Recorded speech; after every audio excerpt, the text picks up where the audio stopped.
আসসালামাইকুম। কেমন আছেন সবাই? আর একটি নতুন ভিডিও নিয়ে আমি আপনাদের মাঝে। এখন বাজে ৩টা, বাইরে অনেক রোদ। আমি ডিউটির জন্য রেডি হয়েছি, এখন ডিউটির উদ্দেশ্যে রওনা দিচ্ছি। হাঁটতেছি আমাদের অ্যাকোমোডেশনের ভিতরেই, তো জাস্ট মাত্র পায়ে হেঁটে আমি ডিউটিতে যাই। হাঁটতেছি, বাইরে অনেক রোদ, আপনার যদি দেখাই প্রচুর পরিমাণে রোদ। এখানে 9টা বিল্ডিং আছে আমাদের টোটাল, এখানে হোটেলটাতে টোটাল 9টা বিল্ডিং। বাইরে কি পরিমাণ রোদ, অনেক রৌদ্র, অনেক তাপ। একবার ভিতরে ঢুকে গেলে আর বের হতে মনে চায় না। ফ্রেন্ডস, চলে আসছি ডিউটিতে। আমার ডিউটি এখানে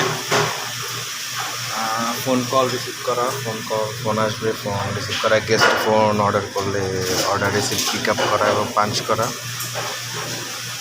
এরকম। তারপর পাঞ্চ করার পরে সে খাবারগুলো মেক করবে, মেক করে তারপর গেস্টের কাছে সার্ভ করা হবে। এখান থেকে পাঞ্চ করা অটোমেটিকলি চলে যাবে, এখানে পাঞ্চ মেশিন। এই যে ঠিক এইভাবে গেস্টের রুমেও সে খাবারের অর্ডারগুলো, মেনুগুলো দেখতে পারে। মেনুগুলো সে পছন্দ করার পর যে খাবার তার মনে চায়, পছন্দ হওয়ার পর সে টেলিফোনে ফোন করে।